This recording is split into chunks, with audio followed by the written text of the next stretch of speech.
Bonjour les amis, j'espère que vous allez bien. Eh bien aujourd'hui, dans la catégorie mystère, je voudrais vous parler de ce que l'on appelle le fantôme de Puy-Martin.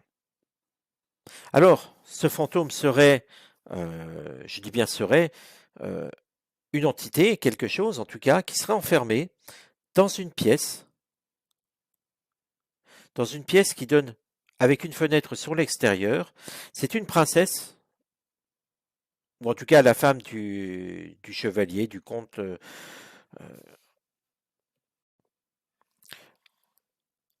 Ce serait Thérèse de Saint-Clar, en fait, qui aurait été enfermée dans sa chambre, presque emmurée finalement, car plus personne euh, ne la revit. Et la seule chose qu'elle pouvait avoir, c'est la nourriture qu'on lui laissait tomber par une trappe au-dessus d'elle.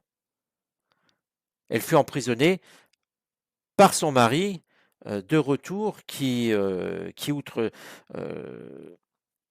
découvrit son infidélité, il tua l'amant et donc emprisonna Thérèse de Saint-Clar dans cette chambre, si j'ose dire comme ça, dans ces murs. Hein. Vous savez qu'à la période du Moyen Âge, les chambres étaient plus que spartiates.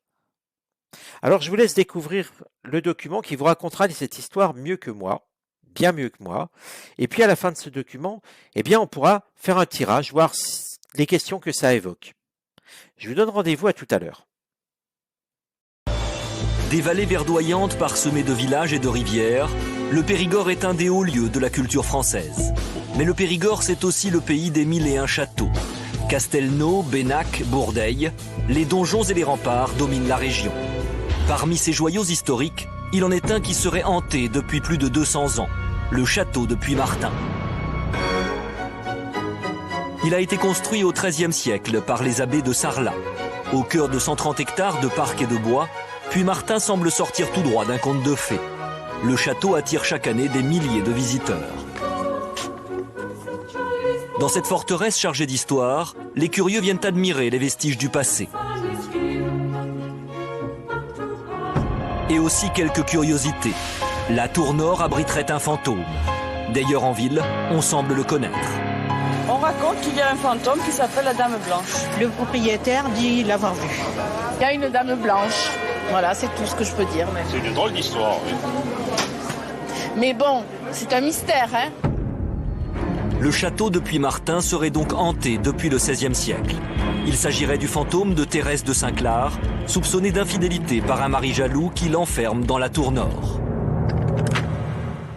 Elle était enfermée, seule, et ravitaillée par une trappe, couchant sur une sorte de paillasse. C'était une prison où elle est restée tout le restant de sa vie, parce qu'elle serait morte dans cette pièce. Et une fois morte, même morte, elle n'aurait pas quitté la pièce. Et son corps aurait été emmuré dans le nom même de la pièce. Depuis cet épisode tragique, il se passerait des choses bizarres à Puy-Martin. Au cours des visites, il y a des visiteurs qui ressentent des choses, bien sûr. Et même une fois, donc, il y a eu une médium qui s'est littéralement mise en transe dans la pièce. En pleine visite, et au milieu d'autres visiteurs, c'était assez impressionnant. Elle s'est mise en transe pendant quelques minutes en disant qu'elle la voyait, qu'elle la ressentait. Quand la nuit tombe, que tout est calme et que le château est plongé dans la pénombre, certains auraient aperçu le fantôme de la malheureuse Thérèse quitter son cachot et parcourir les couloirs. Mon père, il l'a vu à plusieurs reprises, et ce qui m'a marqué, c'est quand il était jeune, il était monté dans cette pièce avec une jeune fille, et pour lui faire peur, il avait raconté l'histoire de la Dame Blanche. Et au moment où il lui racontait cette histoire, la Dame Blanche était apparue en quelque sorte. Et c'est lui qui avait eu peur. Malgré ces témoignages de sensations étranges et d'apparitions furtives, nul n'a jamais pu décrire la fameuse Dame Blanche. Elle n'est pas méchante, elle ne parle pas, c'est une silhouette, enfin une forme évanescente. On n'arrive pas à distinguer ses traits. Alors les gens aussi n'arrivent pas à dire si elle est blonde, si elle est brune. Les mystères de Puy-Martin semblent désormais aussi bien gardés que l'âme de la Dame Blanche, seule héritière du secret de ses murs ancestraux. Voilà. Alors, on se retrouve. Vous avez pris connaissance du document. J'espère que ça vous a intéressé. J'espère aussi que ce format de vidéo vous intéresse. N'hésitez surtout pas à la partager à mettre un pouce vers le haut, à commenter. Donnez-moi votre avis. Dites-moi ce que vous ressentez sur ce document. Puis Saint-Martin, je vous le rappelle, c'est en Dordogne, hein, donc ce n'est pas à l'autre bout du monde. Alors, finalement, comment on peut se poser la question, est-ce que finalement d'autres personnes vont le voir, ce phénomène, ce fantôme, ou est-ce que personne ne la verra plus? On va se poser la question ici, comment va évoluer, je vais nommer ce fantôme depuis Martin.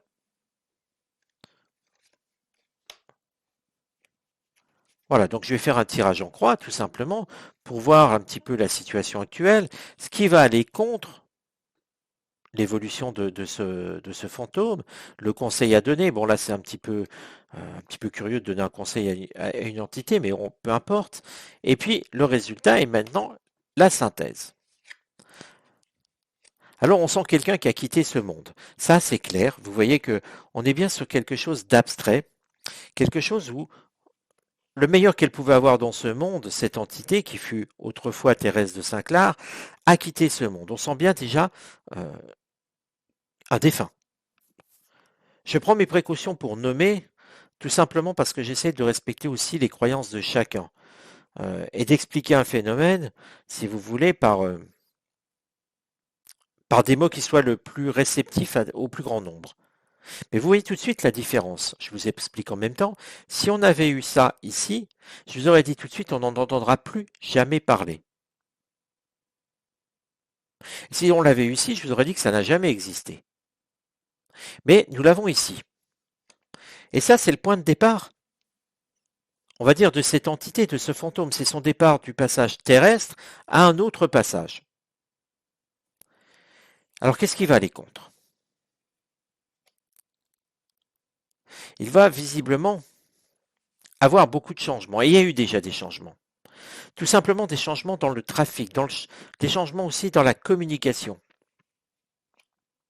Pour moi, on est sur quelque chose où il y a énormément de communication. Trop peut-être. Et puis, quelque part, peut-être parce que il n'y a pas assez d'apparitions, peut-être qu'il n'y a plus assez de gens qui s'intéressent à ce genre de phénomène, on a l'impression qu'on va moins en parler. On va retrouver ce phénomène, cette entité, moins sur le devant de la scène, plus dans un retrait, plus caché aux yeux du public. Quel conseil serait-il à donner? Eh bien, finalement, de se montrer plus... Alors, avec méchanceté, on ne va pas parler d'agressivité, mais de se montrer plus présent. Peut-être plus terrifiant. Ça ne veut pas dire agressif, terrifiant, mais veut dire que on se montre un petit peu plus. Et qu'effectivement, des visiteurs, lors d'une visite tout à fait lambda, verraient un phénomène arriver, ben bien sûr que quelque part ils seraient terrifiés. Et que ça relancerait l'intérêt pour Puy-Martin. En tout cas, à ce niveau-là.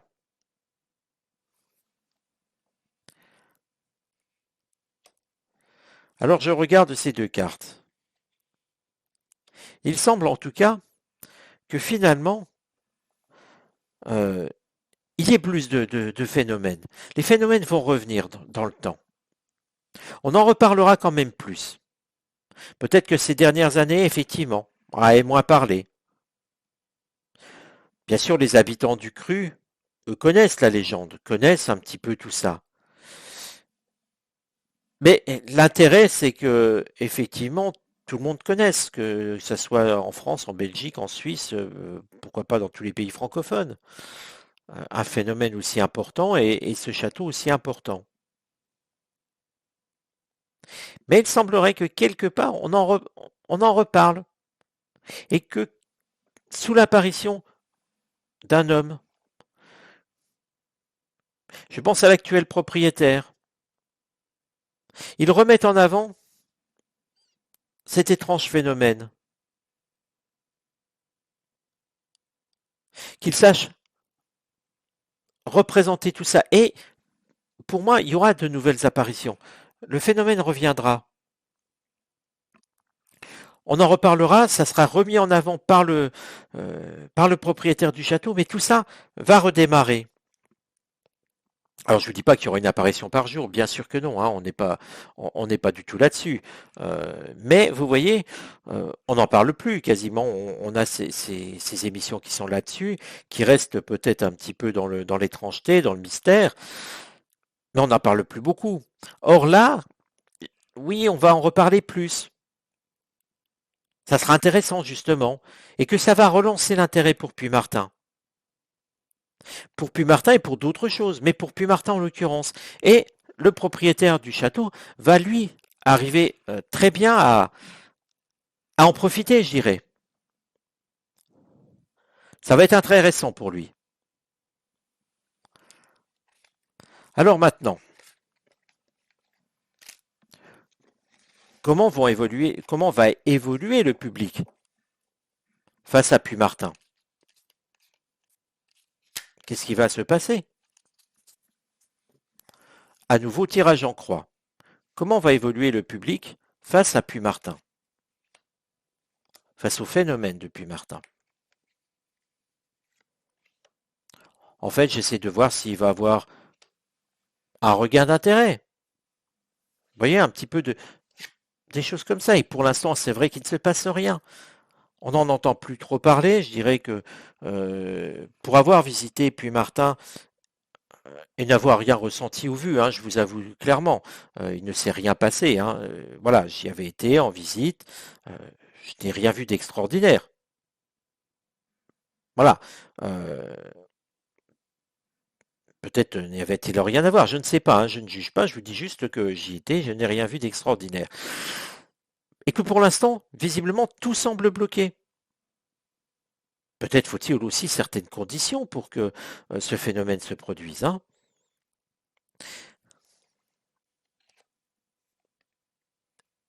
Que finalement, vous voyez, vis-à-vis du public, il ne se passe rien d'extraordinaire. Ça insiste là-dessus. Et que finalement, les moments où peut-être serait visible cette entité, eh bien le public n'est pas là. Le hasard n'est pas au rendez-vous, on pourrait le dire comme ça, familièrement.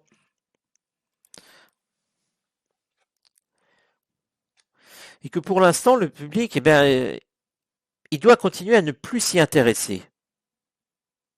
Ce qui sous-entendrait que, à un moment, peut-être que trop de médiums, je dis souvent peut-être en ce moment, c'est un petit défaut de langage que j'ai, mais pour moi, trop de médiums se sont intéressés à ce phénomène et finalement ont été peut-être, oui, je le refais encore, ont été trop présents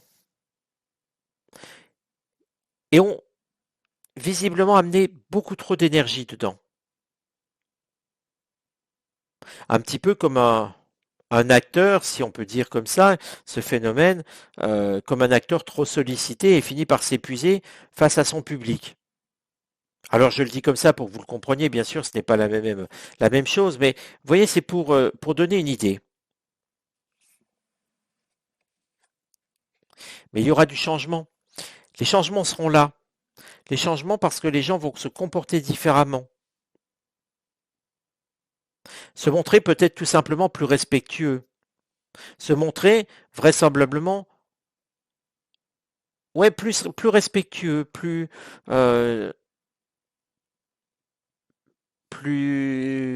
ouvert. Et moins dans cette forme de regarder avec un œil méprisant en se disant mais ça n'existe pas. Vous voyez, on ne sera plus là-dessus. On a des gens qui seront plus ouverts, plus respectueux. Et ça va induire une autre énergie.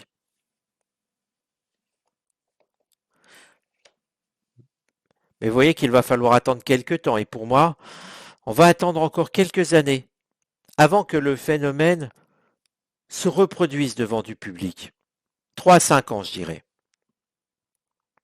Mais dans 3 à 5 ans, à Puy-Martin, on entendra parler de Thérèse de Saint-Clar. Voilà les amis, eh bien écoutez, j'espère que cette vidéo vous aura intéressé. N'hésitez pas à la partager au plus grand nombre, ça me rendrait bien service et ça ferait connaître la chaîne. Je compte sur vous. Allez, je vous embrasse et je vous dis à très bientôt.